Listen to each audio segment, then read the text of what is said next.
This is LSU Recon, the latest intelligence on the next Fighting Tiger opponent. Now, with the very latest from behind enemy lines, here's your host, the voice of your Fighting Tigers, Chris Blair. Welcome in, Tiger fans. It is another week of college football. Tigers continue SEC play. They go on the road this week in Southeastern Conference. They'll switch over, take on an opponent from the SEC East, and they'll take a trip to the Bluegrass for the first time since 2007, believe it or not, as LSU will take on the Kentucky Wildcats. And this is the show each week where we try to learn what we can about the Tigers' opponent. And coming up, we've got a guy who certainly has the knowledge, and we'll see how much we can get out of him and who will help us out in scouting Coach Mark Stoops and Kentucky. Once again this week, pleased to be here at Cards and Culture, Perkins Row in Baton Rouge. It's our home for LSU Recon each and every week. And if you've been in here, then you know what I'm talking about. If you haven't, then you owe it to yourself to come by, see Anthony Renato, his team. It's a really cool place. In fact, you got to get one of these cool hats. It's the official Cards and Culture hat. Got a little tiger on there. You got memorabilia. I mean, whether you're wanting, something for lifestyle, something for music, if you love sports, then this is your place. They've got every type of collectible you can think of. Obviously, LSU gear. If you need a signed helmet, maybe a great player, maybe a coach, stuff coming in and stuff going out. So make sure, if you have been here before, if you haven't been here in some time since they opened, then you need to come back because constantly there is new additions to the store here in Perkins Row. So thanks to Anthony and his team for once again hosting us. And now let's talk LSU Kentucky on the gridiron. And it is my pleasure to welcome into the show a man who covers the Wildcats, a digital reporter, kind of a beat writer. That's kind of the modern term now for beat writers. Digital reporter for the Lexington Hearld Leader, the newspaper in the state of Kentucky. You can find his work at Kentucky.com. You can also find him on Twitter. We'll tell you that in just a little bit. But it's my pleasure to welcome Josh Moore from the Hearld Leader on Twitter at Josh Moore HL. For Hearld Leader. But Josh, thanks for taking time out to visit with us this week and give us all the information you got on the Wildcats, who the Tigers will tangle with on Saturday night at Kroger Field. I appreciate you having me, Chris. They can call me whatever they want to, as long as those checks are clear, and I'll be whatever, digital sports reporter, beat writer, whatever they want to call me. I hear you. Let's talk about Kentucky. LSU comes into this matchup nursing a tough loss at home to Auburn, a game in which they led throughout until 3:11 to go in the ball game. They give up the score, fall behind 24-19. A late interception seals the deal. Kentucky on the other side of the spectrum, 5-0 on the season. The place is electric, over 61,000 last Saturday. It's a sellout for this Saturday coming up. It's a team that hasn't gone 5-0 very often. There has been a few times. 2018, they finished 10-3. They started off 5-0. Back in the mid-'80s, they were 5-0. LSU came to town and they lost. And, in 2007, Kentucky got off to a great start, beat LSU in triple overtime. Tigers would go on to be the national champions, but Kentucky would lose 5 out of their last 6. So I say all that to ask you, how big and how excited has the start of this season been for the Kentucky program, the University of Kentucky, and obviously Wildcat fans all over the state? There was a lot of optimism about this team going into the season just because – the offense, you bring in a new OC, that's always going to get people jazzed up and ready to have big dreams about how the season goes. And I don't know that anybody around here at least was all too surprised about the 4-0 start. You beat 2 teams that you should have beaten in Monroe and Louisiana Monroe and Chattanooga, and then Missouri's obviously I don't know if they're bearing out the way that they looked coming into the year, but a lot of people were high on them coming into the year, and South Carolina's rebuilding. So you're not really surprised about the 4-0 start, but now when Florida comes to town, made a pretty close game of it against Alabama and started off the way they did, and then you contain them. You're the first team that's really stopped them in the run game and hold them the way you did down the stretch and kind of won with your defense, and that's been the case for this Kentucky team. That was a kind of a strength coming into the year that you thought you could count on, and it's borne it out. And that's been the biggest, reason they've started 5-0, and people are pumped. And I think, you see that. I don't know the last time they had back-to-back sellouts here in Lexington. It definitely, I don't know that it's happened at all since the stadium was renovated in 2015. So it's 2 back-to-back weekends in a row. You got a sellout crowd. Should be another loud crowd. Last week, I mean, if people weren't excited, before the game started last week, they were definitely excited during it. It's the loudest I've ever been. And I've only been doing this a few years, but a lot of people who've been doing it a lot longer than I have said it was the loudest that they'd heard it in that stadium from start to finish. So it's clearly people are really having a good time with this, and I think they're ready to hopefully see it roll this weekend.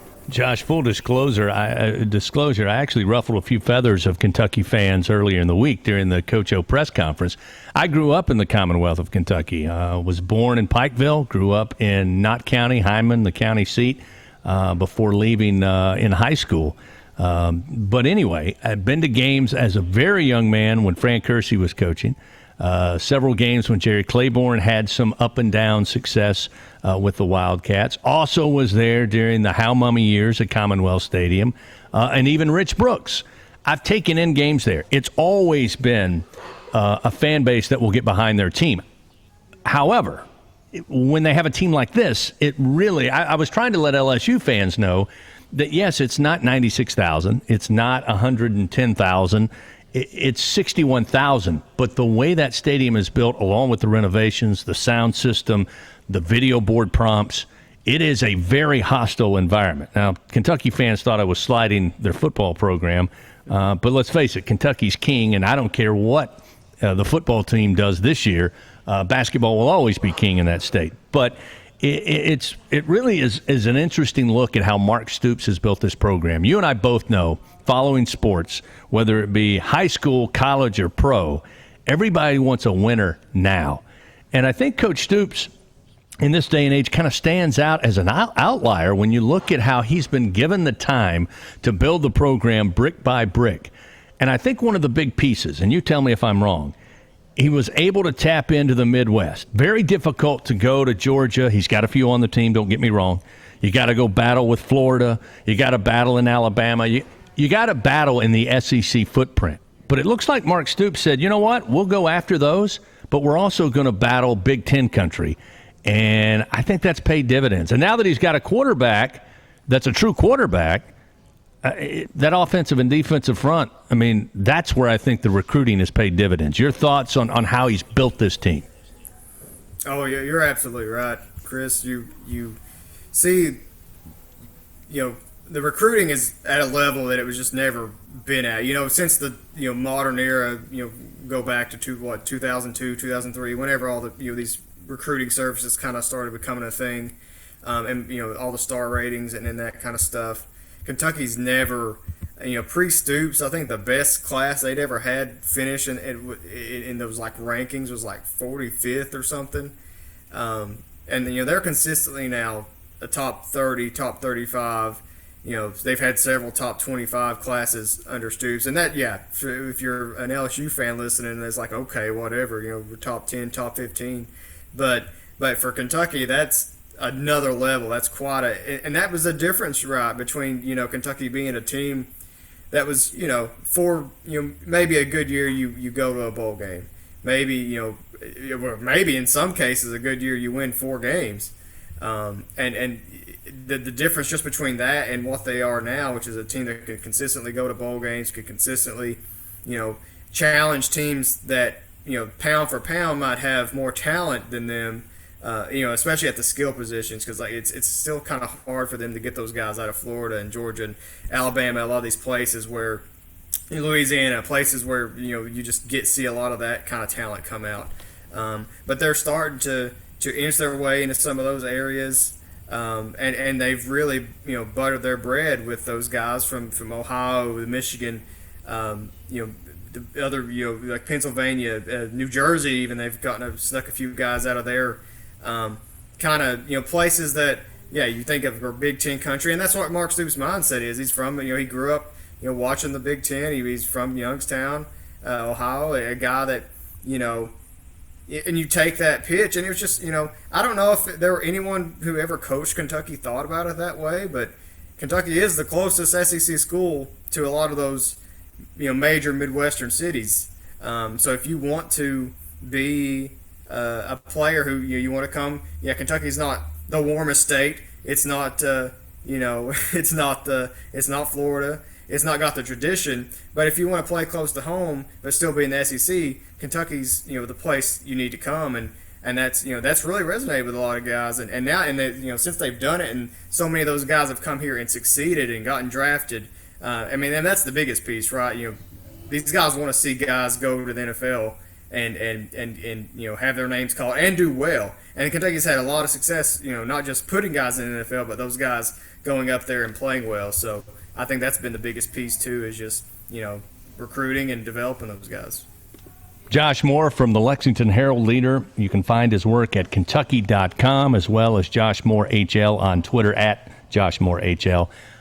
Let's break down this team a little bit in the time that we have, Josh. When you look at the offensive front, that's what stood out to me watching an early game this season, was just the sheer size.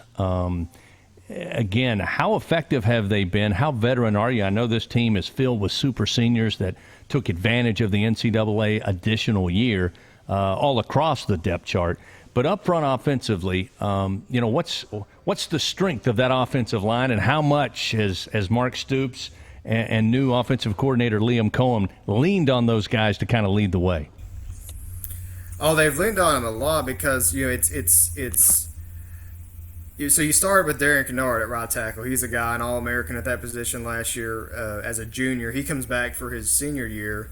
Sort of surprised people. I think he could have probably been a middle, third, fourth round draft pick possibly, but he's kind of bet on himself and wants to be a first round guy, and he'll certainly be in that conversation. I think he's grading out.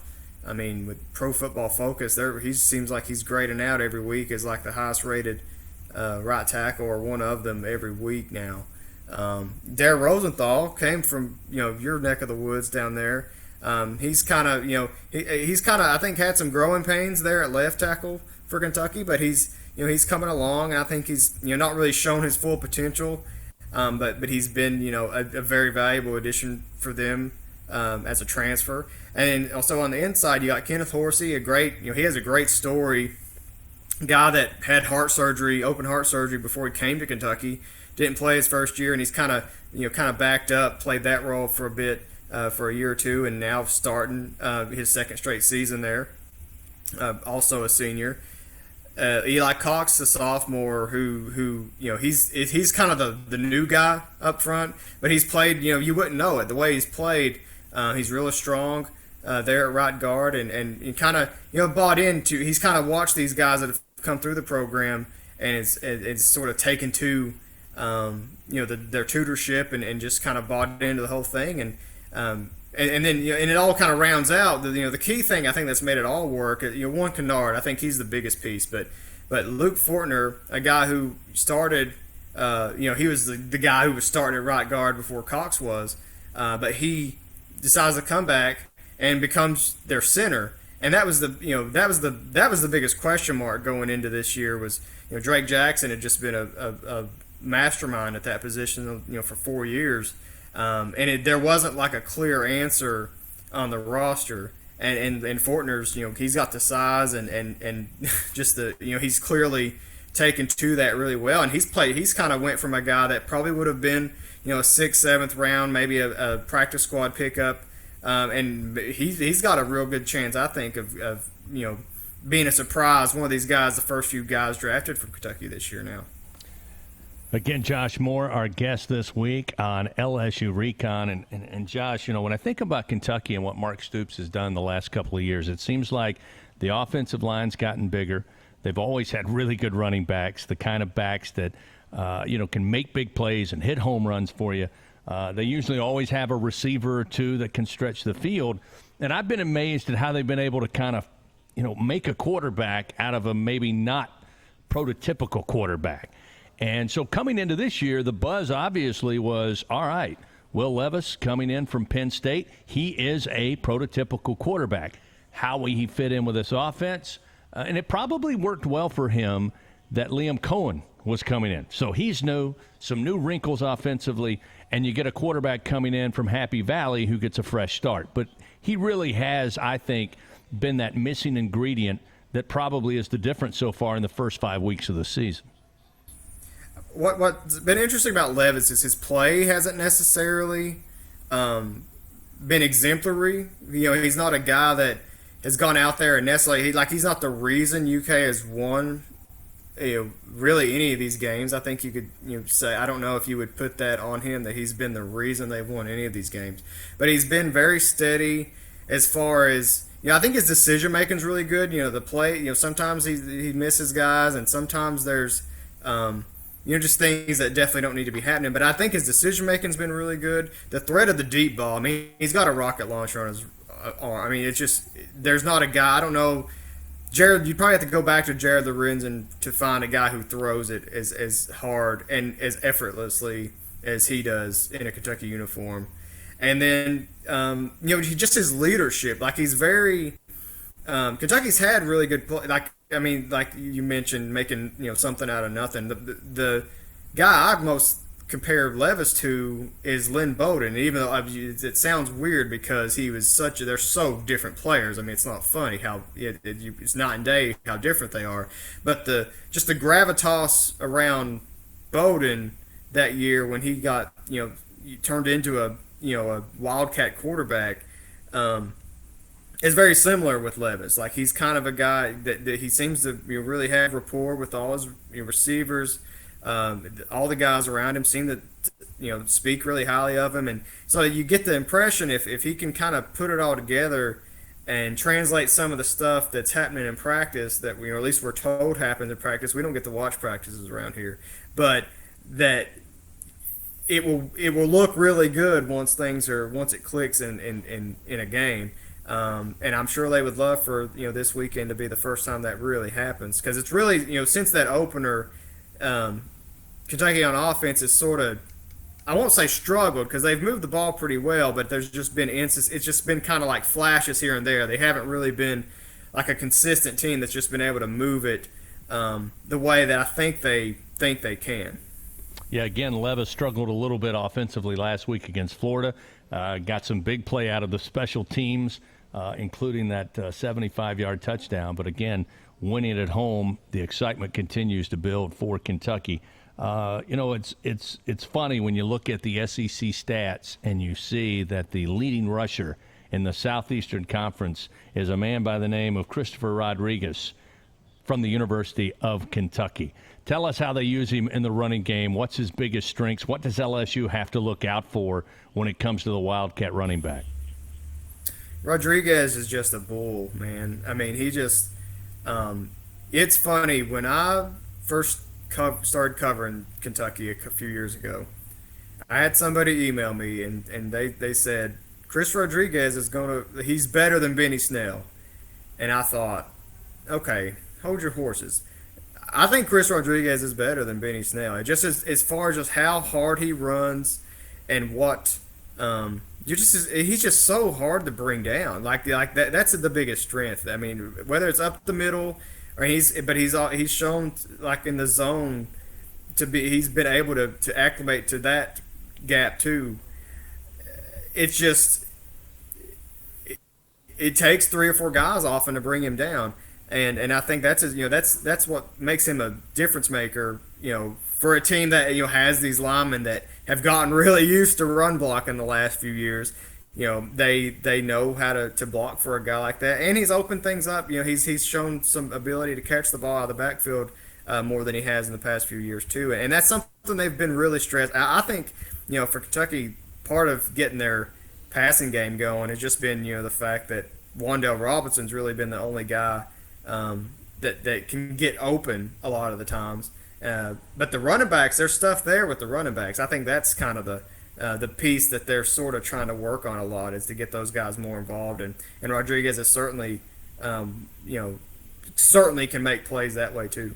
No doubt about it. Rodriguez, 18 yards shy of 2,000 career yards at Kentucky, which I believe will be just the 9th back to do that. So certainly we'll be concerned with him. And as you pointed out, they'll use him in the passing game. One of the coolest names in all of college football, Kavasier Smoke.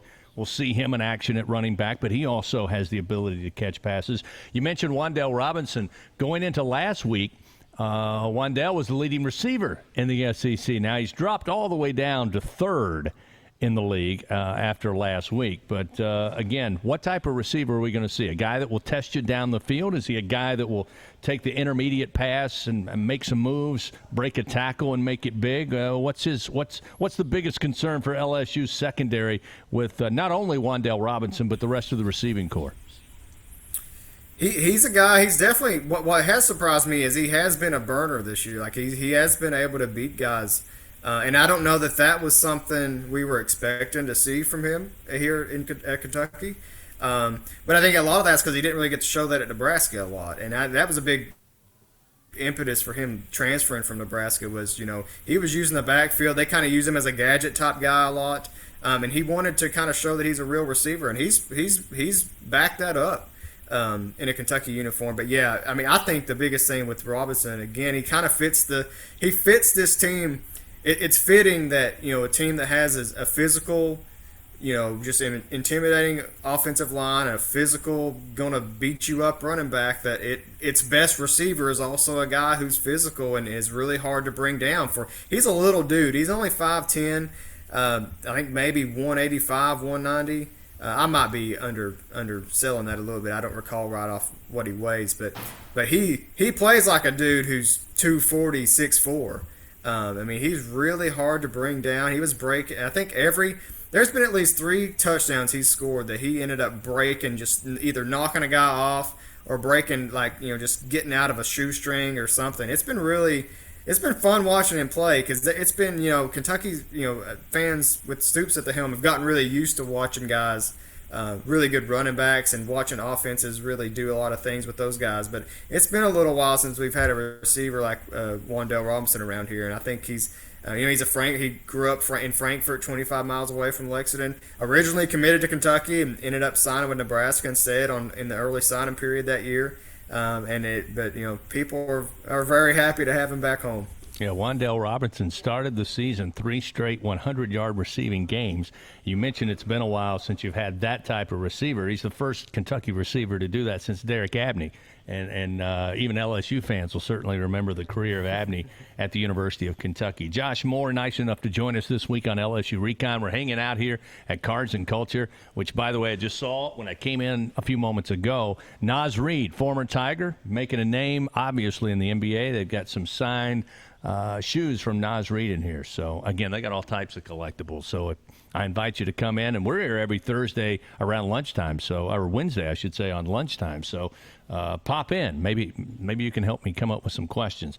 Josh, let's move to the defensive side, because that's the other kind of consistent thing with Coach Stoops' team is that even when they weren't going to put a ton of points on the board, you would hear other coaches, especially in the SEC East, say, well, the one thing about it is when you play Kentucky, you're going to feel it on Sunday morning because they're going to play a physical type of defense. Much like the hulking offensive line, in this 3-4 scheme they've got absolute monsters up front. The question I have this week, though, without the big nose tackle, who unfortunately will not be able to go for Coach Stoops and company on Saturday, I think went out maybe in the third quarter against Florida. They had to go to 2 sophomores. Has one become the guy to replace the nose, or are we going to see both of those guys consistently try to fill that big void coming up Saturday against LSU? If you'd asked me before last week, I would have said Josiah Hayes would have been further along because he'd kind of been the guy that was mostly getting reps behind McCall. And, it sort of maybe worked a little harder and kind of shown that he could fill in that role in a way that McCall had been filling in for Quentin Bohanna before he left this past year for the draft. So he was kind of looking like, kind of doing that same, spelling him the way that he had been spelling Bohanna. But Justin Rogers played really well. Mark Stoops was really pleased with both of those guys because they, you get pressed into action the way they did, you're kind of always have to have a next man up mentality, but you're going up against a really good Florida team, certainly the best team that either of them had ever played against to this point in their Kentucky careers, and they were very, they were more than serviceable. I will say that. I mean, they were certainly played really well for true sophomores coming in there and having to rise to that occasion. I think you probably see Josiah Hayes and Justin Rogers both. I think both those guys will be kind of get to leave their impression on this game, and there's a lot of sophomores and young guys on that line that are going to be playing for a long time. Really, Josh Paschal's kind of the old man in the group. He's the only old man up there, and who's really consistently playing, and he's been, I mean, arguably, there's guys who have better numbers, like better counting stats, but he's probably, if you had to pick a defensive MVP for this team, I would probably go with Josh Paschal. If you want to know something about the Kentucky Wildcat football program this week or any week, we invite you to follow Josh Moore on Twitter, Josh Moore HL. Couple of more things on the defensive side before I let you go, Josh. LSU's had their struggles. I know you heard about it all the way up there in Kentucky. The offensive line has had their issues this season. Started in week one, weren't as exposed against McNeese State, looked a little better against Central Michigan, and I guess serviceable against Mississippi State. But once again, this past week against Auburn, Derek Mason, the defensive coordinator, just said early in the game, we're abandoning any of our typical base. We're going to bring the house. We're going to rush 3. We're going to rush 4. We're going to rush 6. We're constantly coming after the quarterback. Now, in the second half, he backed off, showed blitz, and then put 5, 6 in coverage. But I think the plan was, let's just throw everything we have at Max Johnson early, disrupt his timing, and maybe then we can disguise a few things in the second half. I've watched Kentucky on film this year, and I see a lot of zone concepts defensively. In the middle of the field with the linebackers who are not pursuing in the run, as well as your defensive backfield. Any chance at all, when you put on the film, that Kentucky's defensive coaches say, okay, typically with our 3-man front, we're not going to bring 6, but we might early, just to test this offensive line, to try to disrupt Max Johnson?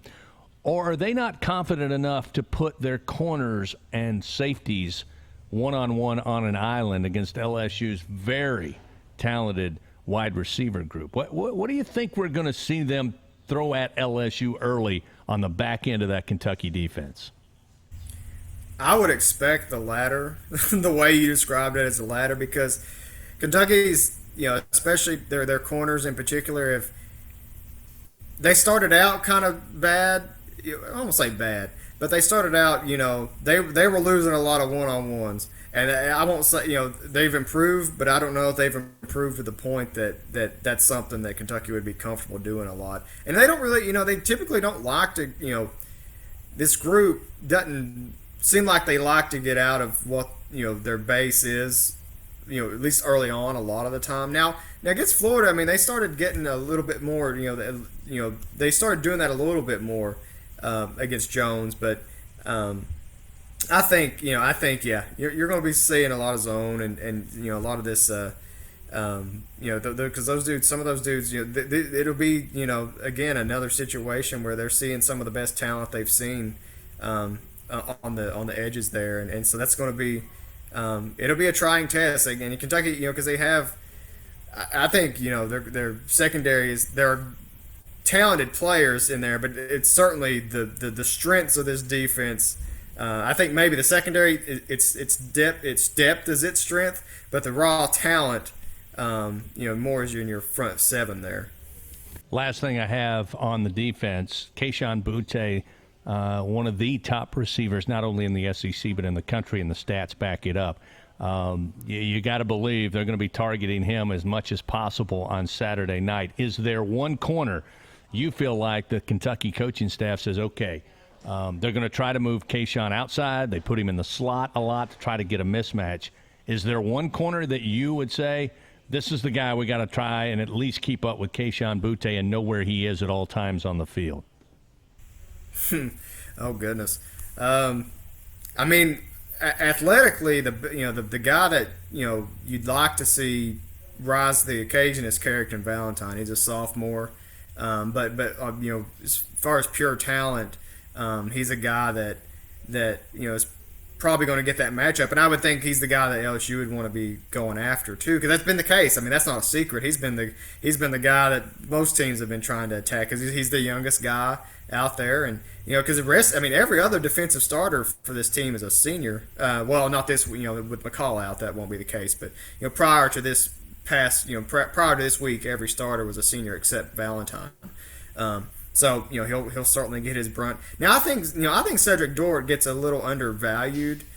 He's not he's not like a super gifted athlete, I wouldn't say, but he's very smart, and I think he ends up kind of not getting enough credit for that. I'm certainly I would think Kentucky would like to see him get some reps against him as well. All right, final thing, I'll get you out of here. Again, thank you, Josh, for joining us. Josh Moore, everybody, with the Lexington Hearld Leader there in Kentucky, covering the Cats football program. I've got some friends in Kentucky, and, of course, they've been talking football all season. The Cats are 5-0. This is the year. I get it. Happy for them. But, the Fighting Tigers are coming to town. Now all of a sudden they're talking about how, well, this is a dangerous game because it could be a trap game. The big game is the following week in Athens against the mighty Georgia Bulldogs in the SEC East. I'll play. How big a concern do you think Kentucky fans, and I guess more importantly Kentucky coaches, are trying to really say that the Georgia game's down the road? We got LSU coming. To avoid them looking ahead, because everybody's talking about the only team in the East now that Florida was put away by Kentucky that has a chance to really rise to Georgia's level is Kentucky. Is this a trap game for the Wildcats with LSU? Oh, I'm certain that it's being pitched that way out there. I don't know that Kentucky itself, the team, if I was telling somebody this earlier today, I think if it said, Mississippi State across the chest, it would be different. But I think LSU resonates with people. I know that the Tigers have kind of struggled a little bit this year, but LSU, you're 2 years removed from a national championship. I mean, I think that resonates with a lot of guys, and there are players who've come through here. Kelvin Joseph, a couple years, spent a couple years in the program. Dare Rosenthal now, who kind of they know that program as well and know how good it is, and I think that has to have some kind of influence on those, and just the talk about it. And it's it's a national brand. Again, I think if it was Mississippi State or if Missouri had been in the schedule at this spot, maybe you look at it that way. But I don't know. It's hard for me to say, associate trap game and LSU and put them together in the same sentence. That's kind of hard. Yeah, I literally was trying to tell my friends that. I'm like, guys, this is LSU. This is the purple and gold. This isn't Mississippi State. This isn't Texas A&M. This is LSU. So looks like you and I are on the same page. Josh, I appreciate your time. I really have enjoyed your work. I mean, it's guys like you that help me do my job, getting ready for a matchup each and every week. So look forward to seeing the rest of your writing leading up to the game, and hope to get a chance, shake your hand, give you a fist bump there in the press box at Kroger Field on Saturday. So thanks for all the insight. We certainly appreciate it. Oh yeah, no, I hope so. Hope to meet you. I'm always happy to help out a fellow Eastern Kentucky boy. There you go. What part of Eastern Kentucky? Did you come from Eastern Kentucky? Did you come from those hills? Oh yeah, I'm from. Surprised it doesn't come through in my accent. No, I wasn't going to say that. I wasn't going to say that to you. But what part of Eastern Kentucky did you grow up? Yeah, I'm from Martin County, Inez, near Pike. You mentioned Pikeville there. It's not from. My mom's from Pikeville. Yeah, so. I've been through Inez a bunch. In fact, I'm sorry. That's a lot of driving. No, man, I've been all through. I mean, it's Inez, Virgie, Wheelwright, Whitesburg, Paintsville, Prestonsburg. I mean, you name them, man. I've spent a lot of time growing up in all of those areas, so it's great to speak to somebody from God's country, as I like to say. That's right. Doesn't get much prettier, that's for sure. No doubt about it. All right, Josh, thanks a bunch. And fans, that's going to wrap up this week's LSU Recon. Again, hanging out here at Cards and Culture, and I invite you to do the same thing whenever you get a chance. Over in Perkins Row, easy location, just bop in, bop out. I think you'll have fun. And I think you might be surprised at what you might find in here. And as I said earlier, if you've been in before, well, things are different. Things are going, things are coming, always looking for new items. So if it's a collectible you're looking for, sports memorabilia, if it's got to do with movies, if it's got to do with music, if it's got to do with anything hip going on right now, Anthony and his crew have it here at Cards and Culture. We'll be back here next week for another edition of LSU Recon. We hope you'll join us. Thanks for coming by again. And again, thanks to Josh Moore from the Lexington Hearld Leader. Read his stuff online at Kentucky.com and at Josh Moore HL via the Twitter machine. Till next week, this is Chris Blair. So long, everybody, and go Tigers. LSU Recon is a production of LSU SP and Playfly Sports. Hit the subscribe button now and never miss a new episode. You can follow Chris at LSU Tigers Voice.